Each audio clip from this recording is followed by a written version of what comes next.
Hallo zusammen, willkommen bei der nächsten Retro-Folge. Hier ist natürlich der Retro-Klitus am Texten. Müssen wir jetzt wirklich einen neuen Namen establishen, weil die Serie die geht weiter und zwar rasant. Es ist nicht nur am Weekend, sondern jetzt auch noch unter der Woche, wo ich euch eigentlich versprochen habe, moderne Games zu zeigen. Aber weil ich bei Ricardo momentan ziemlich aktiv bin, Games kommen schneller bei mir in den Briefkasten, als ich sich vorstellen kann. Und nicht, dass ich jedes muss zeigen muss, aber ich zeige gerne die ich dazu komme. Was jetzt hier als erstes gerade eingelegt wurde, ist, gehen wir schnell zurück zum Startbildschirm, der Twisted Edge Snowboarding Game. Und ich habe natürlich auch wieder Glenn Plant sein Review geschaut, gelost. Und sehr interessant ist eigentlich die Tatsache für die noch ein bisschen an History interessiert sind. Wo Nintendo das 1080 Snowboarding hat vorgestellt, sind die Leute von den Socken und haben gedacht, wow, das ist das Beste, was es gibt. Ja, das Gleiche haben auch Boss Games gedacht, wo hier Twisted Edge Snowboarding am entwickeln waren. Die haben richtig Schiss bekommen in dem Sinn, weil ihr Game hat jetzt nicht ganz so fresh ausgesehen wie das 1080. Und sie haben es eigentlich gleichzeitig releasen wie das 1080, haben aber dann wirklich, und das war in meinen Augen auch der richtige Entscheid, in dem Sinn ihren Release-Plan geändert und haben im Game noch ein bisschen mehr Zeit gegeben. Zwischen 6 und 9 Monaten waren es, glaube ich, um es noch ein bisschen verbessern, verfeinern. Die Sache ist aber die, es ist nicht ganz klar, was wirklich besser gemacht wurde in dieser Zeit, weil das Game, das er rausgekommen ist halt einfach im besten Fall Durchschnitt. Die noch ein bisschen Nostalgie haben für das Game, finden es, glaube ich, noch flashig. Alle anderen sagen, es ist definitiv weniger gut als das 1080. Und auch die Snowboard Kids, was ja eigentlich die zwei besten Snowboarding-Games sind auf dem Nintendo 64. Jetzt, ich würde sagen, ich mache hier nicht unbedingt komm her, let's go. Da müssen wir ja gar nicht gross irgendwie etwas verheimlichen. Starten wir doch mal die Competition. Ich muss schnell noch schauen, wie die Einstellungen sind.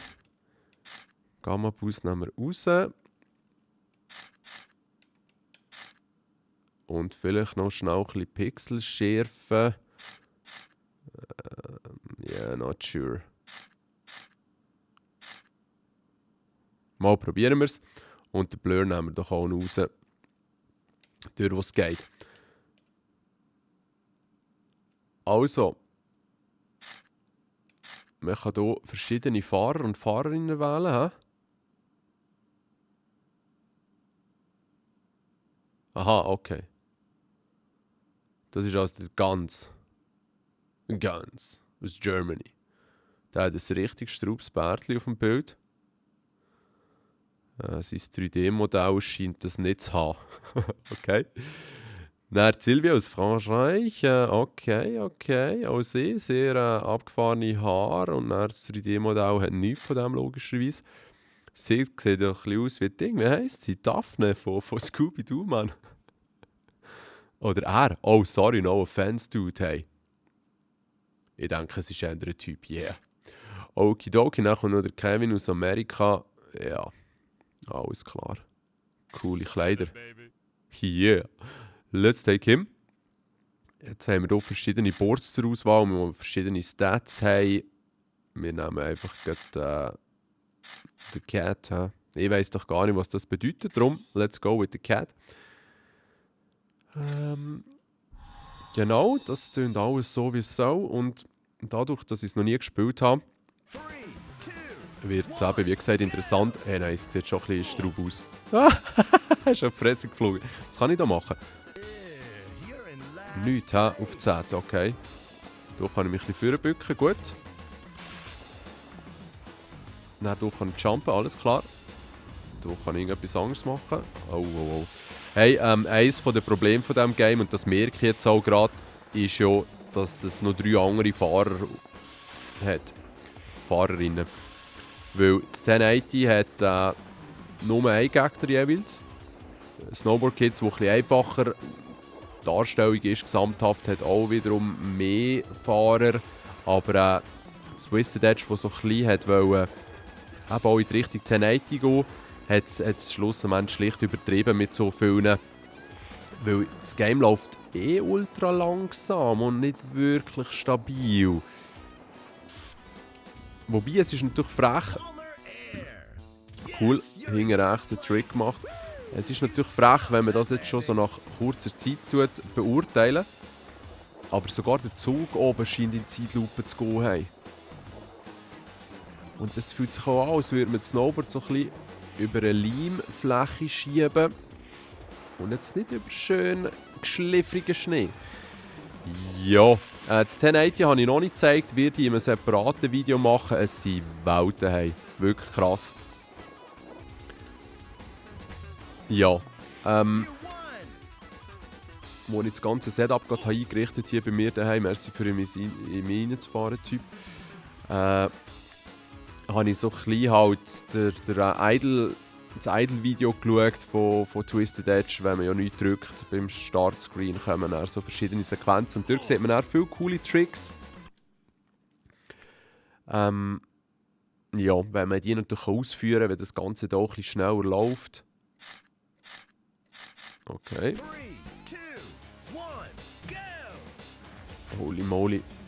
Da ist es vielleicht ein bisschen ansprechender, aber so, hey, das ist richtig krass. Hey, und eben, wie trägt das am Anfang läuft. Ich meine, Palmer Air! sorry, schon wieder gleich gemacht. Wer will das am Anfang jetzt gerade eine steile Rampe zu dir abgehen, dass du das richtiges Beat bekommst? Okay, da haben wir ein bisschen Eis. Der Sound ist in Ordnung. Das Gefühl auf dem Eis ist eigentlich auch so weit okay, würde ich mir jetzt mal anmassen zu sagen. Ja, aber es ist halt schon auch nicht ein schönes Game.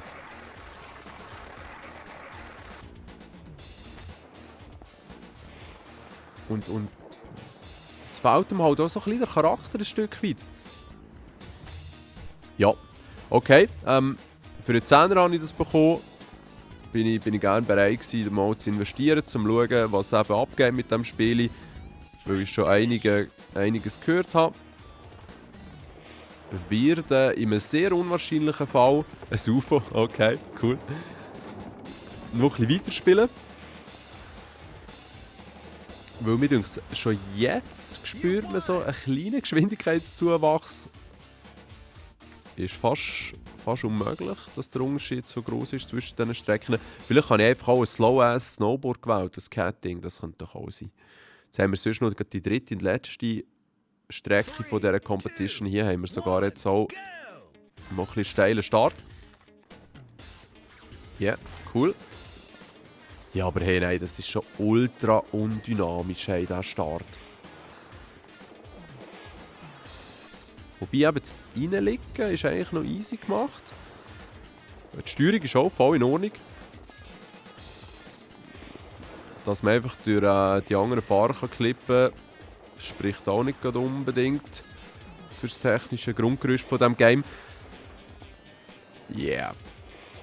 Wie gesagt, wenn ich jetzt das in jungen Jahren bekommen hätte, hätte ich es sicher in Ordnung gefunden, wenn ich nicht vorher das 1080 und Snowboard Kids gespielt hätte.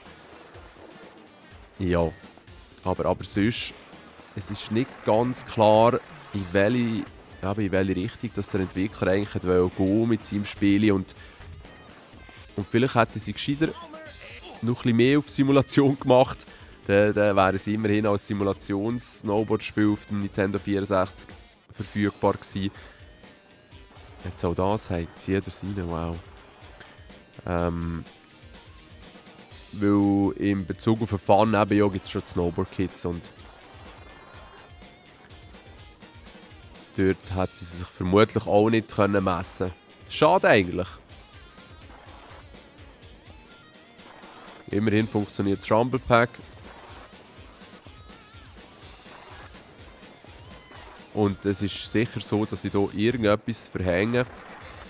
Langsam habe ich zwar den nötigen Speed, aber das ist jetzt ewig gegangen.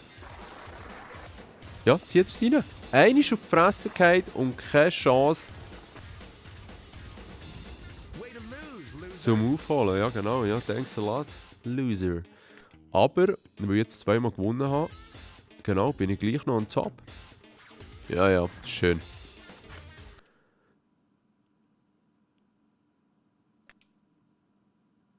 Okay, Save. Gut. Der kann das auf dem Modul speichern in dem Fall vermutlich. Das heisst, dass da noch gar kein Safe-Game drauf war. Alright. Ja, also, ich tue schnell das Modul wechseln. Welcome back, Top Gear Overdrive. Das Game, das ich dazu mal auch gespielt habe, wo ich sehr, sehr, sehr gute Erinnerungen daran habe. Darum wollte ich mir das unbedingt wieder holen. Eines der wenigen Games auf dem Nintendo 64, wo Echtzeitreflexionen auf den Kerren hat. Sehr beeindruckend. Ich weiß jetzt gar nicht, ob ich hier mal Season 5 habe. Das ist also definitiv ein Safe-Game, wo hier am Ziehen ist.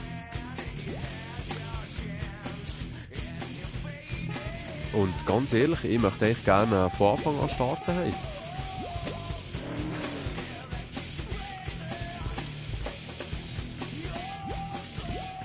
Ja, da ist es. He? Gut. Und dann aktivieren wir den High-Res-Modus. Uiuiui, soll ich echt gerade auf Full gehen?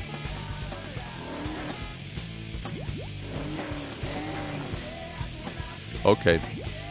Das macht jetzt schon ein bisschen mehr Sinn. Jetzt kann ich eigentlich nur die zwei Kerren wählen. Haha, geil. Dem seine Stärke ist das Bremsen. Okay. Dann muss ich fast den Titel nehmen. Es sind, glaube ich, auch nicht ganz so viele Strecken, aber verschiedene Wettereffekte. Der Bildausschnitt ist auch wieder ein bisschen kleiner. Wegen dem High-Res-Mode. Aber sonst sieht es also wirklich voll in Ordnung aus. Aber es ist grafisch wirklich auch ein gutes Game gewesen. Immer noch, je nachdem, wie man das Ganze anschaut. Steuert sich tiptop, wenn auch ein bisschen übersensibel. Aber da gewöhnt man sich dran. Hoppala. Aber ja, man muss ein bisschen aufpassen, sonst nimmt es einem. Es gibt, glaube ich, auch verschiedene Abkürzungen, wie hier zum Beispiel eine ist. Das heisst, Strecken bieten neben dem Standardweg auch noch ein bisschen Alternativen mit lustigen Set-Pieces. Ah, jetzt hätte ich auch rechts müssen. He? What happened, hey? Hier kann ich noch Geld einsammeln.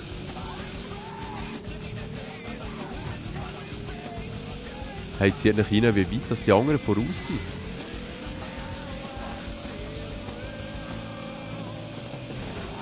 Okay, hier wäre auch eine Abkürzung. Oder eine Strecke, genau, eine Streckenvariation hat es hier auch. Hey, wie ist das möglich, dass die hinter mir ultra weit weg sind und die vor mir eigentlich genau gleich? Und der erste, der ist schon 1,5 Runden weiter. Ja, Hurry, das kannst du laut sagen. Perspektive kann man die auch irgendwie wechseln. Ja, okay. Wow, sogar mit Rückspiegel, hey. Go for it, hey. Ja, das ist die beste Perspektive. Da sieht man auch ein bisschen, was genau passiert. Aber hinter dem Karren ist es zum Glück nicht ganz so schlimm, wie zum Beispiel beim Burnout 2, wo ich momentan auf dem Gamecube am Spielen bin. Oder besser gesagt, Spielen B. Dort ist die Kamera hinter dem Auto eigentlich so unglücklich tief gewählt, der Winkel, dass das meistens eher ein Hindernis ist als eine Unterstützung. Aber ist klar, wenn du so ein bisschen schauen wegen den Crashes, dass halt aus der Ego-Perspektive also Bumpercam spielst. Weil zum Teil siehst du nicht keinen viel Sport natürlich. Jetzt ist es effektiv so, dass du scheinbar einfach so ein bisschen zum einem nicht von Anfang an die Chance zu geben, alles zu gewinnen, muss man vermutlich einfach einen stärkeren Karren haben, damit man auch das Rennen gewinnen kann. Weil, nur weil ich es dort am Anfang bei einer Abkürzung ein bisschen verhängt habe, nehme ich nicht an, dass ich gerade so zurückgebankt werde. Hard to say. Nitros habe ich jetzt auch schon ein paar gesammelt, das ist gut. Ja, yeah, für mich eines der besten Nintendo 64 Games. Eben, weil ich es selber auch gespielt habe. Nicht, dass ich jetzt der Beste bei diesem Game. Aber wie gesagt, der Nostalgiefaktor ist immer ein wesentlicher Bestandteil von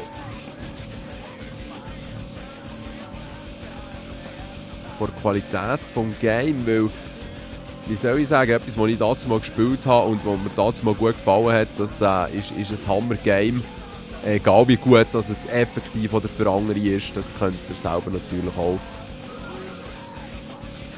Und so etwas wie jetzt das nächste, das wir ausprobieren, das ich selber nicht gespielt habe, von allen aber extrem gelobt wird, ist nicht ganz klar, ob mir das auch so gut wird reinkommen. Weil man halt eben die Erinnerungen nicht hat, wie genial das es früher war. Jetzt, was kann ich da machen? Etwas upgraden. Und für 18 kann ich neue Karren kaufen, oder was? Ja, okay. Nein, für 30. Okay. Gut. Ja, ich weiss doch auch nicht. Das ist schon gut, so wie es ist. Ja, ja. Das passt. Kann ich jetzt hier einfach zurück? Oder müssen wir das jetzt auch noch machen? Aha. Ja, okay. Da kann ich jetzt auswählen. Okay, ich weiss 1 und 2. Gut. 7 geworden. Alles klar. Ja, gut. Das würde eigentlich schon länger für mich. Spiele ich gerne wieder. Spiele auf jeden Fall wieder.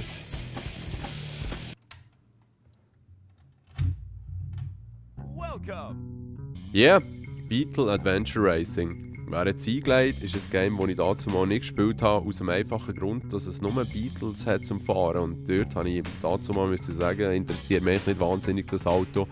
Sehe ich jetzt noch ähnlich, aber es hat halt nicht nur dazu mal Top-Wertungen bekommen, sondern wird auch ständig eigentlich wieder als super Game erwähnt, wenn es um Nintendo 64 Driving Games geht, weil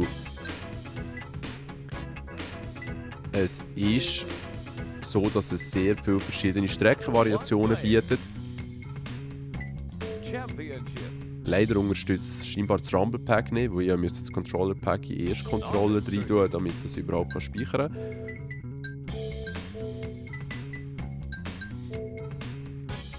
Aber ja, und jetzt können wir hier Car Select. Aha, aber ich habe gesehen, das ist einfach. Es sind verschiedene Beetle. Oh je. Das, ja,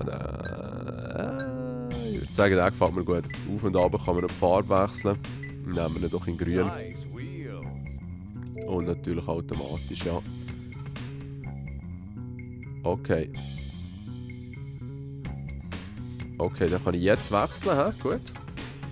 Nehme ich das Controller Pack raus. Hey. Zum Glück sind Rumble Packs heutzutage fix installiert.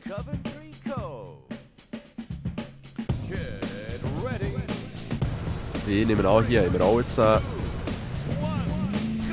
High-Res-Game, weil der Bildausschnitt wieder sehr klein ist. Beetle hat auf jeden Fall geiles Sound, muss ich sagen. Motor klingt gut. Hey. Wer hupt hier? Okay, sehr coole Kameraperspektive, gut. Aha, nice. Okay, dort rechts hätte ich sicher durch können. Da hat es irgendwelche Kisten, die ich auch smashen kann. Es ist auch schön, wie sich der Sound verändert, wenn ich die verschiedenen Kameraperspektiven wähle. Tipptoppe Steuerung. Wie kann ich auch hupen?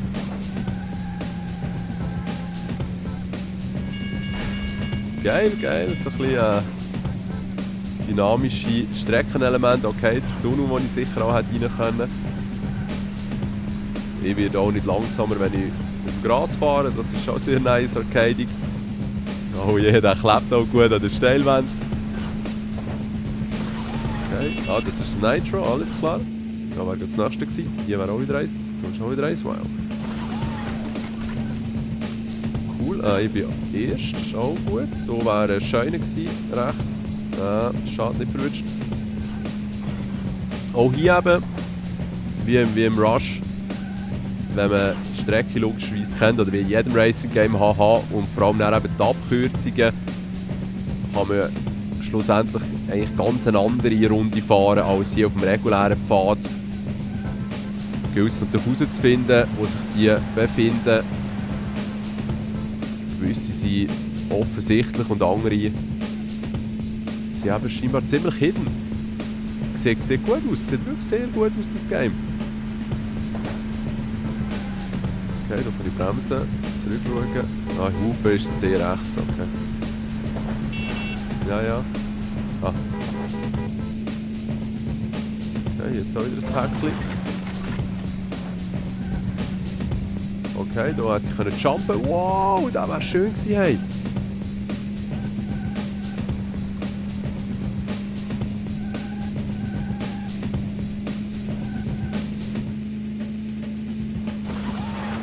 Okay, das hat man gescheiter genommen, wenn man die Abkürzung hat gewählt. Ui. Hey, nein! Als wäre er extra nebendurch. Bonus, eben links unten gibt es einen Bonus. Ich bin gespannt, zu was das führt. Hey, ich habe das Gefühl, dass mein Controller nicht so gut gegen links steuert. Doch immer nice, wenn man dem Controller die Schuld gibt, aber effektiv so. Hey, jetzt habe ich richtig geschwenkt. Ich habe nicht gewusst, dass man dort durch kann.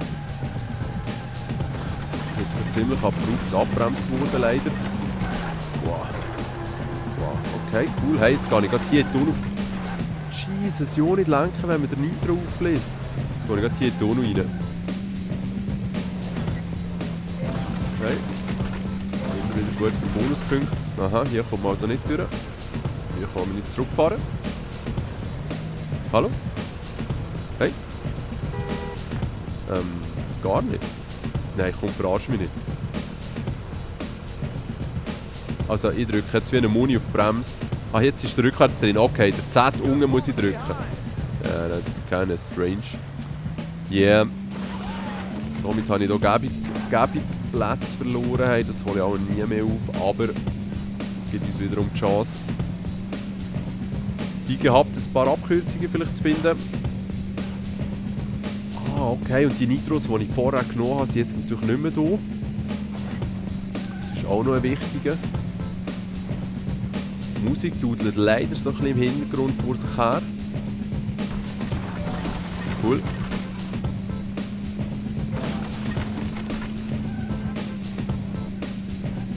Ja, aber die ist ja gar nicht so weit vorne. Ist da so ein bisschen Rubberbanding am Laufen? Ja, irgendetwas ist nicht so gut mit der Controllersteuerung. Ah, schade. Das darf ich öfter den Jump nicht verhängen. Nitros habe ich nur, wenn ich Kisten auflese, genau. Ah, schön, wie es da vorne nicht einmal Texturen vor der Wange reinlässt. Yeah. Das ist nicht ganz so schön, leider. Hier links wäre auch wieder eine Abkürzung. So ein bisschen oben durchgeht. Und die Runden sind ziemlich lang, also hier wird einem auch noch einiges geboten. Ui, so, jetzt links halten, genau. Und, ui, ja, da brauche ich auch irgendwie einen schnelleren Flitzer oder so.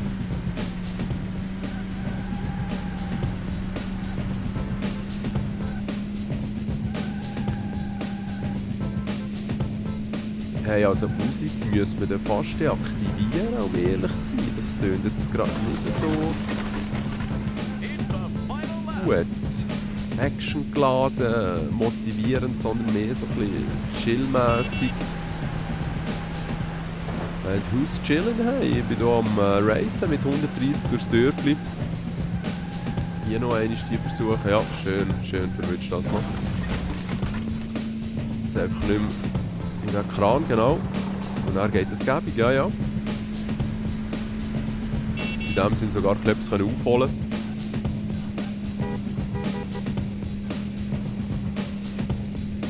Hey, das können noch. Schau. Ja, schön hinten reingefahren. Könnte das noch auf den ersten länger? Hey, jetzt jeder Seite, da vorne ist er. Wow, nach so einem kapitalen Fehler, hey, so eine üble Verzögerung wieder auf den ersten Führer gekämpft. Das ist noch eine richtige Kampfeseinstellung. Weil eigentlich kann ich schon abstellen. bisschen den Karren zu deppern. So, jetzt probiere ich das nochmal. Ah, dort musst du schon vorher rüber, ja.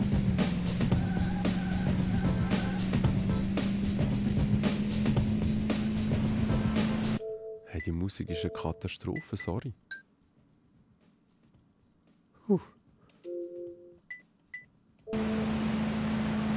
So, ja, so ist es angenehm.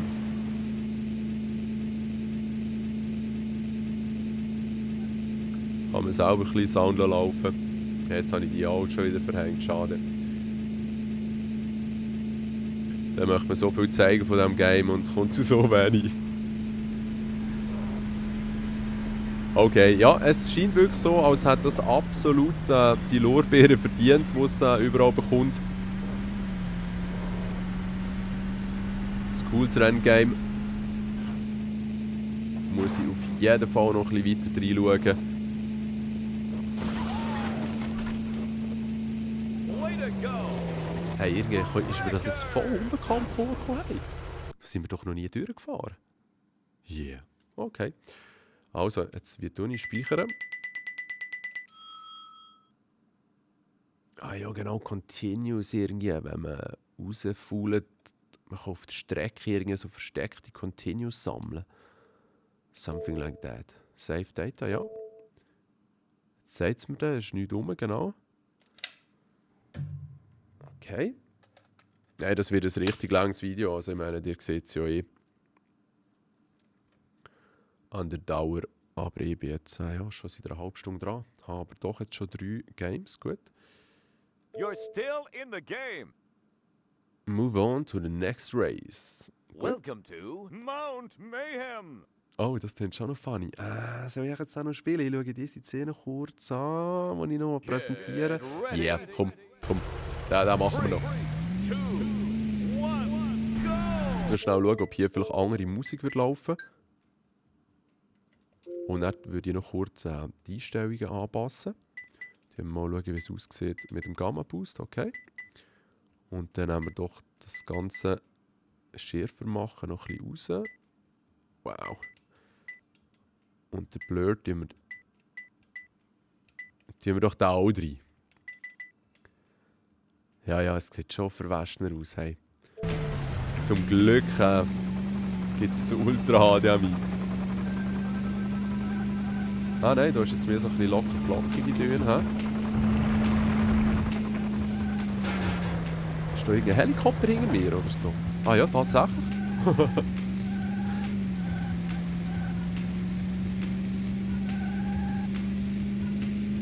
Also es sind ja wieder 3 Runden, da ist wieder mit 8 Minuten zu rechnen. Wenn man sich nach der ersten Strecke orientieren will. Ah, ist schön gemacht mit dem Schnee, cool. Okay, da hat es eine Kiste gehabt. Ist wieder irgendeine Verzweigung. Ui, hätte ich oben durch können vermutlich.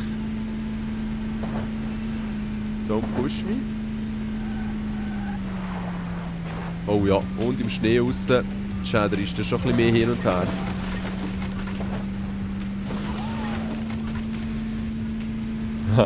Geil. Und vor allem Computergegner können die Nitros scheinbar gar nicht aufnehmen oder machen es auf jeden Fall nicht. Okay, also da haben wir einige Luftunterstützung im Einsatz.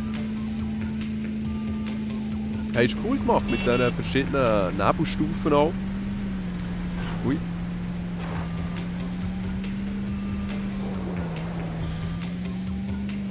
Es ist einfach wirklich schade, dass man nur Beatles wählen kann. Hey. Nicht gegen die voll Fans sind von diesen Kerren, aber hey, come on. Es ist ja noch das eine, wenn du ein Rennspiel machst, wo nur Porsche drin sind oder so.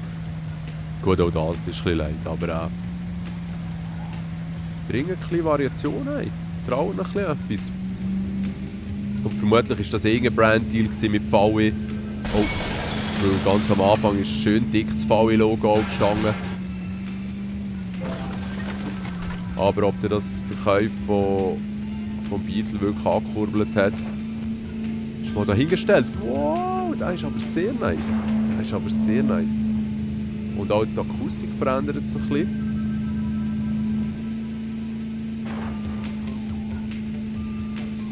Ja.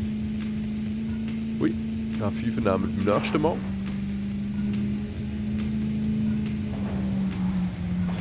Ja, sorry, irgendwie. Die Bremse ist doch ein bisschen verzögert, denke ich mir oben. Oder man muss halt richtig kräftig in diese treten. So. Yes. Schön, schön. Abkürzung verwünscht.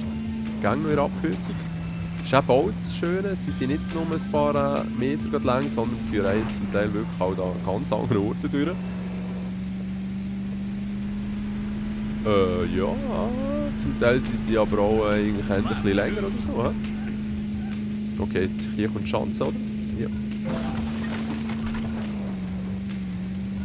Aha, also hier kommt man nicht wirklich gut durch. Das heisst, wieder aufholen. Ah, da oben durch wäre auch cool gewesen, genau. Immerhin den verwünscht. Kurve, ja. Ist auch gut, man wird nicht so strupanisch, wenn man... Oh mein Gott. Wenn man eben rausfährt. Jetzt hier habe ich gemeint, dass dort eine Abkürzung ist. Ciao zusammen. Keine gewesen.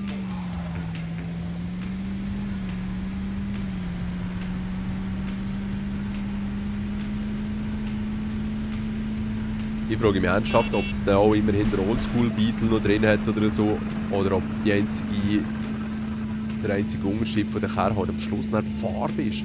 Das wäre ja ganz, ganz schade. Hey. Ja, da tue ich mir jetzt schon ein bisschen schwer.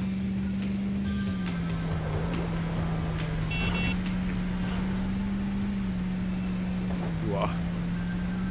Hey, bevor dass ich hier komplett mein Gesicht verliere, würde ich sagen, schalte ich schnell ab und wechsle zum nächsten Game.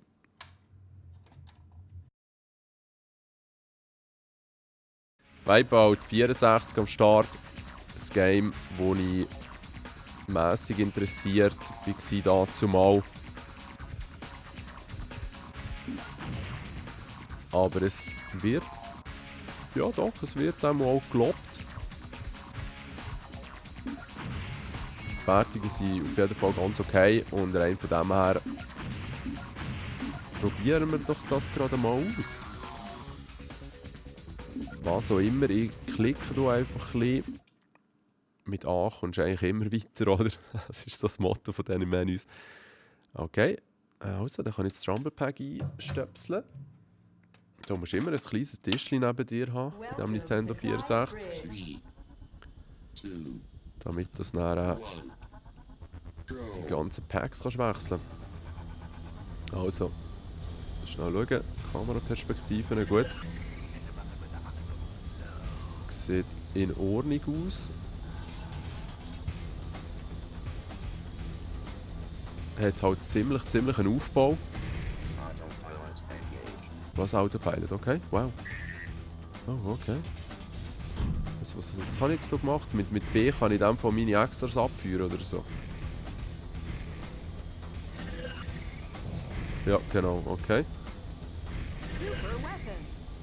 Da kann ich... Hinten rechts ist die Bremse irgendwie.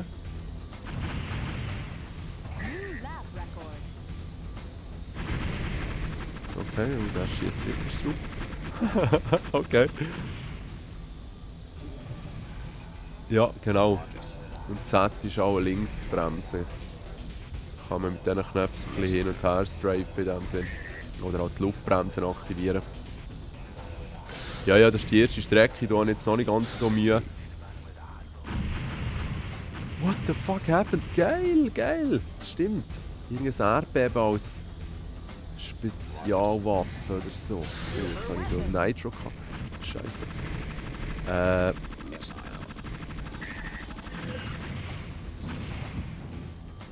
Also, habe ich das ausgelöst? Ja, ich komme da nicht ganz so draus, gell? Auf jeden Fall eben, ist das Ganze immer so ein bisschen zu schwebend gewesen für mich. Klar, sie sind am Schweben, ich meine, sie sind ja Schwebegleiter, aber ich weiss nicht, das Fahrzeug mit Bodenkontakt ist ganz anderes und für mich ein besseres Feeling als eben so ein schwebender Gleiter. Jetzt gerade beim Fast Racing RMX auf dem Switch, hey, die Gleiter noch ein bisschen mehr ein Feeling von etwas, wo halt doch auch mit ein bisschen Erdanziehung oder halt allgemein planetarer Anziehung zu tun hat. Und hier bist du einfach so ein bisschen am Schweben. Es ist gespässig. Ein interessantes Spiel. Da ich sicher auch noch mal reinschauen.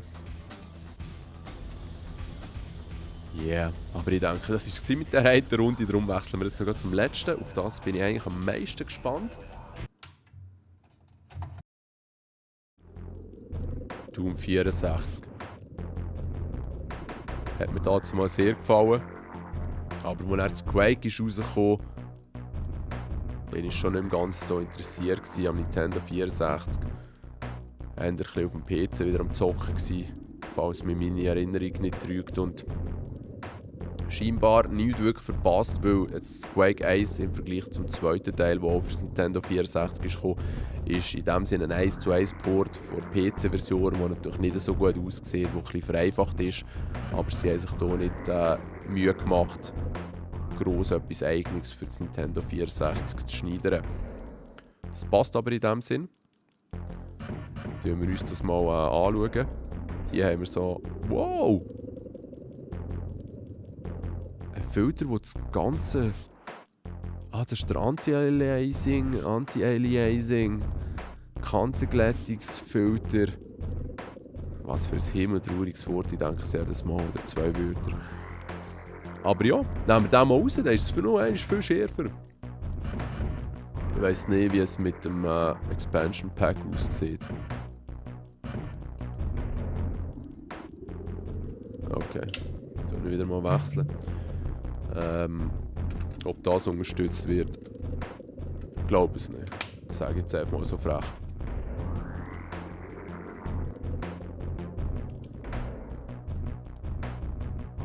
Okay. Das heisst, wir starten mal ein neues Game.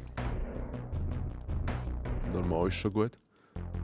Okay, jetzt tun wir das Rumble Pack wieder rein. Ja, zum Glück mache ich das so gerne. Gut. Auf die Steuerung bin ich auch gespannt. Die kann man, glaube ich, in vielen verschiedenen Variationen nutzen. Jetzt drehe ich mit dem linken Stick, ich laufe mit dem linken Stick. Ich jumpe mit C. Strafen, okay. Okay, ja, das sollte ich eigentlich herbekommen. Das Lustige ist aber, dass man ja im Quake hat können umschauen.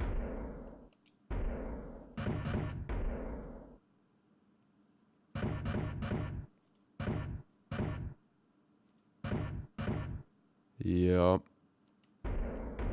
Machen wir einfach mal so weiter, oder? Okay, ja, du erinnerst mich sogar noch ein bisschen dran. Kann ich das irgendwie aktivieren oder so? Ah. Das ist Secret Door. Wow. Die Texturen sind schon krass. He? Shoot! Ah, pardon. Lesen sollte man auch noch oben, weisst du? So, jetzt. Aha. Ja, super. Ein bisschen Moon. Ja, okay. Dadurch können wir sicher raufjumpen. Dass er immer rennen ist eigentlich noch gut. Wow, schon Gegners. Tatsächlich. Okay. Ja, sie sind nicht ganz so flüssig animiert wie auf dem PC. Aber das war zu erwarten. Und es steuert sich erstaunlich gut. Also ich kann mich auch noch erinnern, wo das auf dem PC ist rausgekommen, habe ich das gerade recht gespielt. Und das ist relativ ähnlich. Wie die PC-Version. Die Hünge sind ziemlich mühsam, genau, darum haben wir es jetzt gerade ein bisschen aus der Distanz fertig gemacht. Da kann man, glaube ich, noch etwas holen im Wasser. Oder nicht? Kann ich mich da irgendwie bücken? Sieht gar nicht so aus, hä?